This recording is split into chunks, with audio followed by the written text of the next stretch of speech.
Hello అండి. ఈరోజైతే నేను అలసందలతో కర్రీ అయితే చేస్తున్నాననమాట. సో, నైటే నానబెట్టి ఉడికించుకున్నాను. ఈ కర్రీ చపాతీలోకి గానియండి, రైస్‌లోకి గానియండి చాలా సూపర్‌గా ఉంటుంది. ఒక్కసారయితే ట్రై చేయండి. సో, ప్రాసెస్‌లోకైతే వెళ్ళిపోదాం. ముందుగా ఆయిల్ అయితే వేసేసుకుందాము. ఆయిల్ వేడైన తర్వాత ఆవాలు, జీలకర్ర, అందులోనే పచ్చిమిర్చి, ఆనియన్ కూడా వేసేసుకుందాము. సో, ఆనియన్ మొత్తం అంతా కూడా మంచిగా వేగిన తర్వాత నేనిక్కడ కచ్చా పచ్చాగా దంచుకున్న వెల్లుల్లి పేస్ట్ అయితే వేశాను. కొంచెం కరివేపాకు కూడా వేసుకున్నాను. అవి మొత్తం అంతా వేగిన తర్వాత టమాటా కూడా వేసుకుంటున్నాను.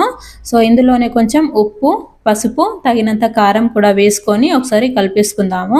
ఇప్పుడైతే ఒక 1 మినిట్ అయితే మూత పెట్టేసి మగ్గించుకుందాము. ఆ తర్వాత నేను క్యాప్ ఓపెన్ చేసి చూపిస్తున్నాను చూడండి. టమాటా మొత్తం అంతా మగ్గిపోయింది.